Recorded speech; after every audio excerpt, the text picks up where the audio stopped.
Praise be to Jesus and Mary. We are a week away from Christmas, and the two greatest protagonists of Christmas, after Jesus, of course, Joseph and Mary, are now with us, especially Joseph, the husband of Mary. We read in today's Gospel about his situation. We can read into his mind and into his soul in order to have important teachings for our spiritual life. From a human point of view, we could say that Joseph is in a situation you can call between a rock and a hard place, you know. It isn't, from a human point of view, in trouble. From a human point of view, because I can tell you that we have some evidence, some hints, that is not really human worry. How do we know that? Because the message of the angel and the word of God reaches him while he is asleep. Well, from a human point of view, when you are in troubles, you are not an easy sleeper, right? You know, you are worried, your sleep is not very deep. Instead, Joseph hears the word of God while he is sleeping. Maybe I can even get better all of this because the Italian language, helps me to understand that, because in Italy we say, I'm going to sleep upon this problem. It means I will tackle this problem with calm and patience. I'm not going to hurry myself into that problem. I will wait. Joseph, of course, is doing all of this with the help of God's grace. Saints are worried only because they want to know better and better and put into practice better and better the will of God. That's their only trouble. So Joseph is sleeping, he's quiet, he's calm.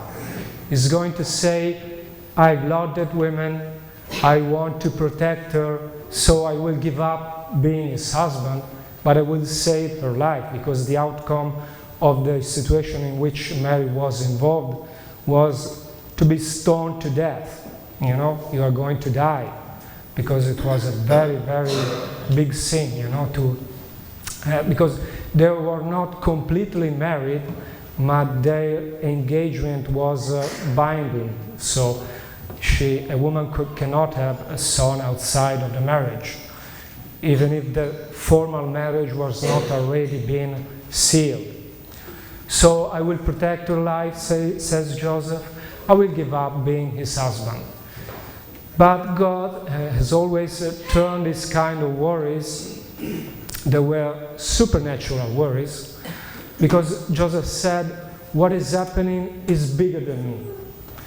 It did really believe in the innocence of his future wife, but he didn't want to be involved in something that was bigger than him. I mean, what's happening in the life of Mary concerns only God. It's only about God. I myself, I step out of all of this. I will let Mary have her own way. But God says to him, you are going to be the protector and the husband of Mary. So your vocation is confirmed. And so the first teaching is, when we are into difficult situation where we can say, as human beings different from Joseph and Mary, we are many times between a rock and a hard place. What we have got to do? Well, we have to stay calm, carry on, and trust in God, because with the help of God we can go through many, many difficult situations. God will not solve all of our problems. You know even better than me. Sometimes we have to go through a lot of troubles and problems. But with the help of God, we can go through and make it work for our spiritual, sanctification. So crosses, proofs in life, hardships, even injustice, things that happen to us, can help us, conform ourselves to Christ and to Jesus. So this is even more true today, because we live in a world where to be faithful to commitments and to God's will, to the end is very difficult. We can see it in marriage. We can see even in the consecrated life, consecrated people. It's difficult to interpret things as forever. It's a word that it's very difficult to pronounce for us in this world, because we have a short-term kind of mentality to see things at present. It's funny to think that in reality God lives in some kind of an eternal present, but He's God. We are human beings, so we have to see things in the long run, to see things in a supernatural way, from a point of view that comes from eternity, in order to enlighten our path in this world. The second thing we can reflect upon is our relationship with the Blessed Virgin Mary. You know, Saint Joseph is the most important teacher in this respect, because he's the person more attached to Our Lady. So sometimes we can be tempted to think that Jesus Christ is the most important person. You know, He's God, incarnate God, is the most important person for us. So, as a Christian, sometimes we can be tempted to think, well, the Blessed Virgin Mary is not so important. You know, from a human point of view, when someone is dear to you, having a third person involved in that relationship doesn't really help, right? That's a human point of view. But in the case of Mary, everything changes. Because Mary is between us and Jesus. She is the one that gives us Jesus. So you can think it's kind of an obstacle, or at least not so helpful in the relation with Jesus, that we can be tempted as Christians, as Catholics. Reality is that from a supernatural point of view, things are the other way around. Reality is that precisely because the Blessed Virgin Mary is between me and Jesus, that she helps me to be nearer and nearer to Jesus, closer and closer to Jesus, know Him better and better, love Him better and better. From a human point of view, this could be difficult to understand. And some Catholics have some hardship, understand this, but it is a true reality. So Mary is a big mystery. Why? Because she is, the way through which God came into the world. She's really a big mystery, because she's the proof that God is incarnate. Also, we can see this by her privileges. Every privilege of Mary is a parallel of the greatness of Jesus.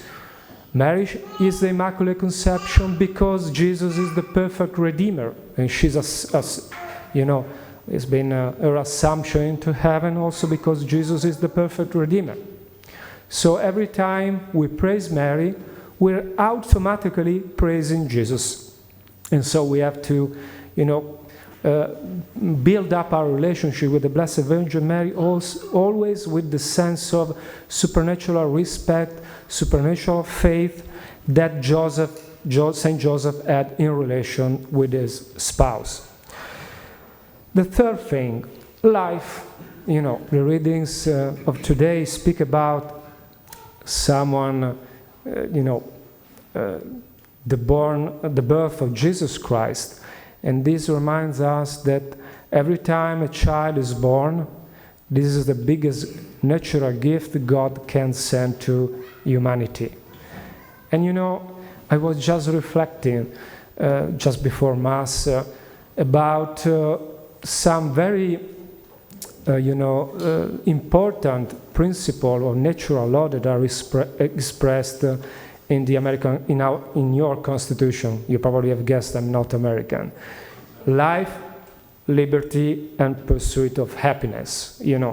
These are constitutional, stuff, but they reflect important natural law principles that are, inscripted into human hearts.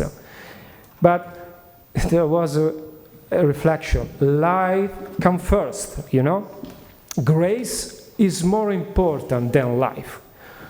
We know if we could quantify grace, a small drop of grace will be more important than everything else that exists, all the human richness of the, you can have people all over the different universes, different, but a drop of grace would be more important than all of this. That's why we have martyrs. Martyrs prefer to give up their natural life in order to defend grace in them. But, and it's really a big but, all in capital letters, life is the first gift upon which all the other gifts of God are built upon. And so, Christmas should remind us that life must be protected always. At the beginning, at the end, you probably guess what I'm referring to, and all that is in between, So if we fail to be faithful to the value of human life, we will have an hard time defend all other principles in our society, like social security, like having a job, all other things, If we do not defend life, we are hopeless in being able to defend other important principles attached to natural values and supernatural values.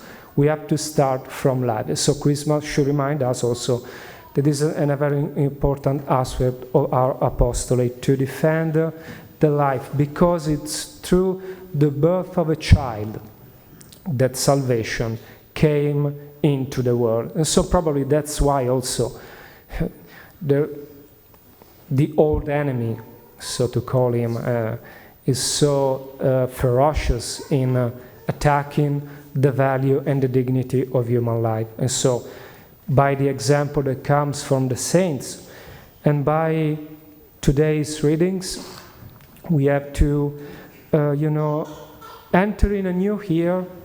Christmas is always like a new beginning. We are near also to the end of the year.